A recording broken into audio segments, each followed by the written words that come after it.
ಆತ್ಮೀಯ H16 news ಅರ್ಥಾತ್ ಹೇ ಸೀತಾರಾಮಗೆ ಸ್ವಾಗತ. ನಾನು ನಿಮ್ಮವ MI ಅಥವಾ ಮಲ್ಲಪ್ಪ ಜೋತಾವಾರ್. ಆದ್ಮೇಲೆ ಈಗ ತಾವು ದಿನ ಸುದ್ದಿಗಳನ್ನು ಅದರ ಜೊತೆಗೆ ವಿಶೇಷತೆಗಳನ್ನ ನೋಡ್ತಾ ಹೋಗಿ ವಿಶೇಷ ಈ ಮೊದಲನೇ ಸುದ್ದಿಯನ್ನು ನೋಡಿ.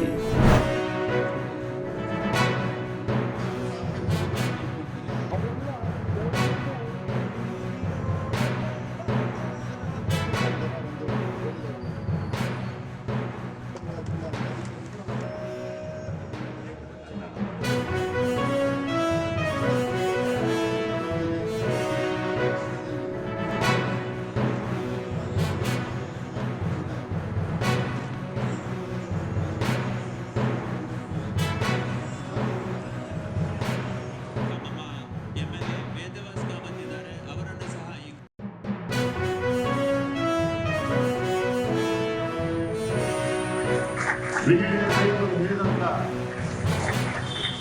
ಆ 18,000 ಅಡಿಯಲ್ಲಿ 21,000 ಅಡಿಯಲ್ಲಿ ಬ್ಯಾಕ್ ಅನ್ನು ಹಾಕಿಕೊಂಡು ರಾಕೆಟ್ ಲಾಂಚರ್ ಅನ್ನ ಹಿಡಿದುಕೊಂಡು ಈ ದಿಲ್ಮಾನ್ಗೆ ಬೋರ್ ಹಾಕುವಂತ ಮಾತನ್ನ ಹೇಳ್ತಾ ತಮ್ಮ ಪ್ರಾಣವನ್ನೇ ಟೈಗರ್ ಹಿಲ್ಸ್ಗೆ ಕೊಟ್ಟಂತ ವಿಕ್ರಮ್ ಬಾತ್ರನ ಜನರೇಷನ್ ನಿಂದ ಕಾರಣ ಆಗಿದೆ ಅಂತ ಈ ಸಂದರ್ಭದಲ್ಲಿ ಹೇಳಲಿಕ್ಕೆ ಬಯಸ್ತಾ ಇದ್ದೇನೆ. ನಾವು ಮಾಡುವ ಎಲ್ಲ ಚಟುವಟಿಕೆಗಳಲ್ಲಿ ಈ ಭಾವನೆಯನ್ನು ಪ್ರತಿಬಿಂಬಿಸ್ತೇವೆ. ನಾವೆಲ್ಲ ಒಂದೇ ಭಾವನೆಯಿಂದ ಒಂದೇ ದಿಕ್ಕಿನಲ್ಲಿ ಹೆಜ್ಜೆ ಹಾಕುವಂತಹ ಈ ಕಾಲಘಟ್ಟದಲ್ಲಿ ಸೈನಿಕರ ರಾಷ್ಟ್ರಪತಿಗಳನ್ನು ನೆನಪು ಮಾಡಿಕೊಂಡು ನಾವು ಅದೇ ಹೆಜ್ಜೆಯಲ್ಲಿ ಸಾಗುವಂತ My parents were in tears. They said, don't go. But I was determined. But someone finally said, out of frustration, I'll sire a wound.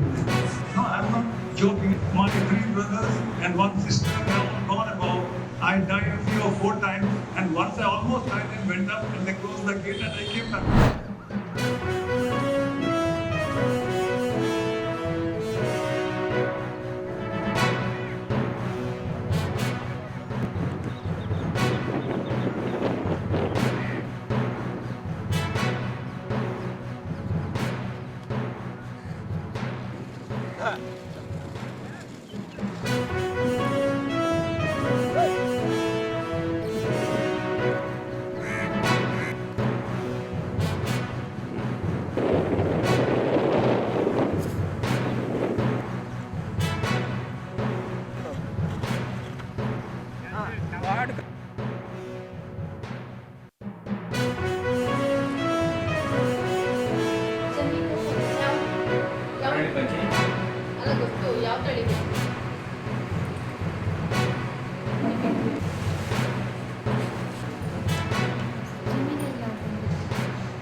ಬೇಡ ಎತ್ಕೊಂಬ.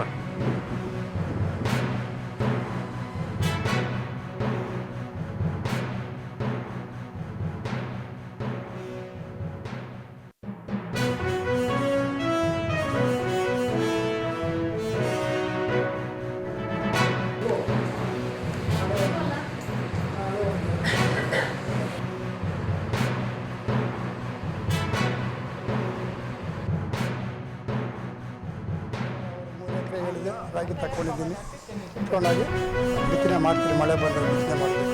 ವರ್ಷದಲ್ಲಿ ಒಂದು 30 ಚೀಲ ರಾಗಿ ಆಗಿತ್ತು. ಸರ್ಕಾರಕ್ಕೆ ಅಷ್ಟು ಕೊಡ್ತೀರಿ, ನಾವು ಅಷ್ಟು ಬೆಳ್ಕೊಂಡು ಮನೆಯಾಗಿ ಮಾಡ್ಕೊಡ್ಕೊಂಡಿದ್ದೀವಿ. ಈ ಸಲ ಈಗ ಇನ್ನೂ ಬೆಳೆದರೆ ಮನೆಯಾಗ ಸರ್ಕಾರಕ್ಕೆ ಅಷ್ಟು ಕೊಡ್ತೀರಿ, ನಮಗೂ ಅಷ್ಟು ಮಾಡ್ಕೊತೀವಿ.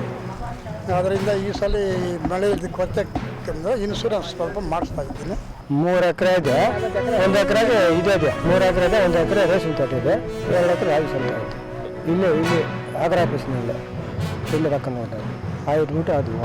ಇವಾಗ ತಗೊಂಡು 2 ಬ್ಯಾಗ ಬೆಲೆ 210 ರೂಪಾಯಿ ಒಂದು ಬ್ಯಾಗೆ, 420 ರೂಪಾಯಿ. ಮಳೆ ಬಿದ್ದರೆ ಅದು ಆತ, ಮಳೆ ಇಲ್ದ್ರೆ ಇಲ್ಲ. ಮಳೆಗೆ ಬೆಳೆ ಮಾಡೋದು, ಮಳೆ ಇಲ್ದ್ರೆ ಏನು ಬೆಳೆ ಆಗೋದಿಲ್ಲ ನಮ್ಗೆ. ಮಳೆಗೆ ನಂಬ್ಕೊಂಡು ನಾವು ಜೀವನಕ್ಕೆ ಅದೇ ಬೋರ್ ಇಲ್ಲ, ತೋಟ ಯಾವುದಿಲ್ಲ. ಇಲ್ಲಿ ರೈತರು ಬೆಳಗ್ಗೆ 10 ಗಂಟೆಗೆ ಓಪನ್ ಆಗುತ್ತೆ, ಮತ್ತು 5:30 ತನಕ ಇರ್ತೀವಿ. 5:30 ಮತ್ತು 5:45 ತನಕನೂ ಇರ್ತೀವಿ. ರೈತರು ಬರ್ತಾನೆ ಇರ್ತಾರೆ. ನಮ್ಮಲ್ಲಿ ಈಗ ಸೀಸನ್ ಟೈಮ್ ಆಗಿರೋದ್ರಿಂದ ರಾಗಿ, ತೊಗರಿ, ಅಲಸಂದಿ, ಕಡಲೆಕಾಯಿ ಕೊಡ್ತೀವಿ. ಮತ್ತು FID ಆಗಿರುತ್ತೆ. FID ಆಗಿದ್ದರೆ ಆಧಾರ್ ಕಾರ್ಡ್ ನಂಬರ್ ಕೊಟ್ಟರೆ ಓಕೆ, ಅವ್ರಿಗೂ ಅಲ್ಲೇ ಬರುತ್ತೆ, ಆನ್ಲೈನಲ್ಲಿ ಬರುತ್ತೆ, ಆನ್ಲೈನಲ್ಲೇ ಮಾಡಿಕೊಡ್ತೀವಿ. ಆಗಿತ್ತು. ಸೊ ಈ ಒಂದು ಇದರಲ್ಲಿ ಮುಂದೆ ಅಂದರೆ ಮಳೆ ಕಡಿಮೆ ಬರುವಂಥ ಸಾಧ್ಯತೆಗಳು ಜಾಸ್ತಿ ಇರೋದ್ರಿಂದ ನಮ್ಮ ಕೋಲಾರ ಜಿಲ್ಲೆಯಲ್ಲಿ ರಾಗಿ ಮುಖ್ಯವಾದ ಬೆಳೆ. ಸೊ ಅದಕ್ಕೆ ನಮಗೆ ಆಗಸ್ಟ್ ಅಂತ್ಯದವರೆಗೂ ರಾಗಿಯನ್ನು ಹಾಕೋ ಒಂದು ಅವಕಾಶಗಳು ಜಾಸ್ತಿ ಇರೋದ್ರಿಂದ ರೈತರಿಗೆ ಬೇಕಾಗುವಂತಹ ಅಲ್ಪಾವಧಿ ತಳಿಗಳು ಇದರಲ್ಲಿ 95ರಿಂದ 105 ದಿನಗಳ ಒಳಗಡೆನೆ ನಾವು ಒಂದು ರಾಗಿ ಬೆಳೆಯನ್ನು ಬೆಳೆಯೋಕ್ಕೆ ಸಾಧ್ಯತೆಗಳಿರೋದ್ರಿಂದ ಎಲ್ಲ ರೈತ ಸಂಪರ್ಕ ಕೇಂದ್ರದಲ್ಲೂ ನಾವು ಬಿತ್ತನೆ ಬೀಜಗಳನ್ನು ಸಾಕಷ್ಟು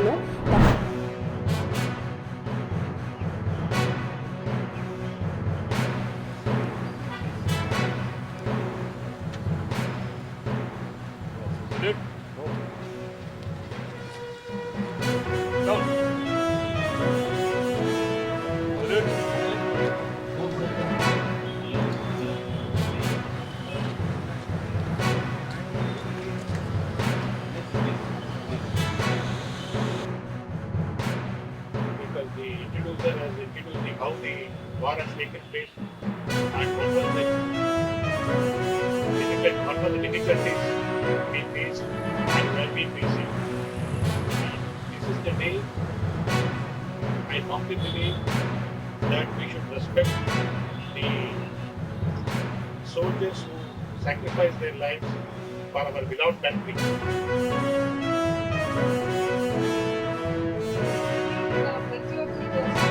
ಡೆಡಿಕೇಶನ್. ಯಾರೋ ಸೈನಿಕರು ಯುದ್ಧ ಮಾಡಿದ್ರು, ಅವ್ರು ಫ್ರೀಡಮ್ ಕೊಟ್ಟರು, ನಮ್ಮ ಜವಾಬ್ದಾರಿ ಮುಗಿತು ಅಂತಲ್ಲ. ಈ ಫ್ರೀಡಮ್ ನಾವು ಪ್ರೊಟೆಕ್ಷನ್ ಮಾಡಿ ಪ್ರತಿದಿನ ವರ್ಕ್ ಮಾಡ್ತಾ ಇರೋದು ನಾವೇ, ಸಾಮಾಜಿಕ ಜನರು. ನಾವು ಅದಕ್ಕೆ ಹೇಗೆ ಇಂಪಾರ್ಟೆನ್ಸ್ ಕೊಡ್ತೀವಿ ಅಂದರೆ ಮಾಡಿರೋದನ್ನ ಉಳಿಸ್ಕೊಂಡು. ಸೊ ಇದರಲ್ಲಿ ಏನಿರುತ್ತೆ, ನಮ್ಮ ದೇಶಭಕ್ತಿಯನ್ನು ನಾವು ಹೇಗೆ ಹೆಚ್ಚು ಮಾಡ್ಕೋಬೇಕು ಅನ್ನೋ ಒಂದು ಪ್ರಯತ್ನವೇ ನಮ್ಮ ಸೇವೆ.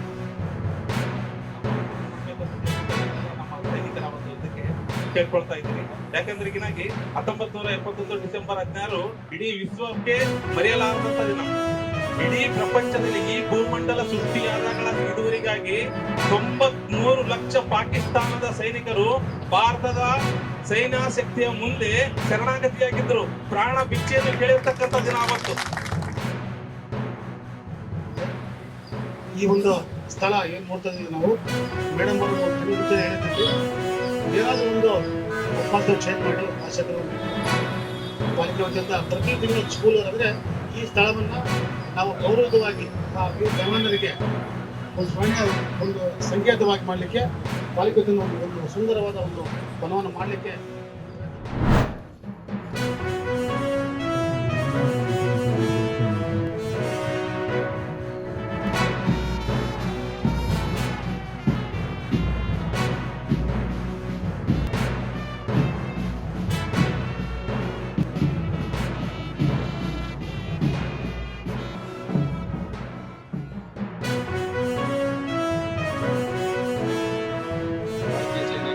ಕೊಡ್ತಾರೆ. ನಮ್ಮ ಏನು ಭೂಮಿ ಇದೆ ಅದನ್ನ ನಾವು ವಾಪಸ್ ಪಡಿಲೇಬೇಕು, ನಾವು ವಿರುದ್ಧ ಹೋರಾಡಲೇಬೇಕು ಅಂತ ಹೇಳಿ ಅಂತ ಆದೇಶ 3 ಮೇ 1999 ಸ್ಟಾರ್ಟ್ ಆಗುತ್ತೆ. ಹಾಗೆಯೇ ಇದು ಫಿನಿಶ್ ಆಗಬೇಕಾದ್ರೆ 26 ಜುಲೈ 1999 ಮುಗಿಯುತ್ತೆ.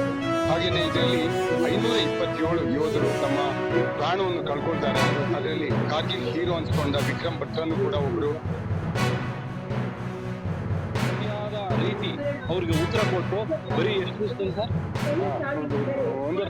1.5 ತಿಂಗಳೊಳಗಡೆ ಪಾಕಿಸ್ತಾನ ಕೈ ಎತ್ತ ರೀತಿಯಾಗಿ ನಾವು ಉತ್ತರ ಕೊಟ್ಟಿದ್ದೀವಿ. ಈ ಕಾರ್ಗಿಲ್ ವಿಜಯ ದಿವಸವನ್ನು ಎಲ್ಲ ವಿದ್ಯಾರ್ಥಿಗಳು ಸಹಿತ ಇದರಲ್ಲಿ ಭಾಗವಹಿಸಿ ಇದನ್ನ ನೋಡಬೇಕು. ಇದನ್ನ ಅವರಲ್ಲೂ ಆ ಕೆಚ್ಚದೆಯ ಒಂದು ದೇಶಭಕ್ತಿ ಬರಬೇಕು. ಬರೀ ನಾವು ಮಾಜಿ ಸೈನಿಕರು ಅಥವಾ ಸೈನಿಕರೇ ಮಾಡಿದ್ರೆ ಸಾಲದು, ಎಲ್ಲ ವಿದ್ಯಾರ್ಥಿಗಳು ಇದರಲ್ಲಿ ಭಾಗವಹಿಸಬೇಕು. ತಾವೆಲ್ಲ ಇಲ್ಲಿವರೆಗೆ ಸುದ್ದಿಗಳನ್ನು ನೋಡಿದಿರಿ, ಜೊತೆಗೆ ವಿಶೇಷ ಘಟನೆಗಳನ್ನು ಸಹ ನೋಡಿದಿರಿ. ಅದು ನಿಮ್ಗೇನು ಅನ್ನಿಸ್ತು? ನಿಮಗೆ ಲೈಕ್ ಮಾಡಿರಿ, ಶೇರ್ ಮಾಡಿರಿ, ಕಾಮೆಂಟ್ ಮಾಡಿರಿ, ಜೊತೆಗೆ ಸಬ್ಸ್ಕ್ರೈಬ್ ನಿಲ್ಲಿಸ್ಬೇಡ್ರಿ. H16 ನ್ಯೂಸ್ ಅರ್ಥಾತ್ ಸತ್ಯದ ಕೈಗನ್ನಡಿ ವಂದನೆಗಳು.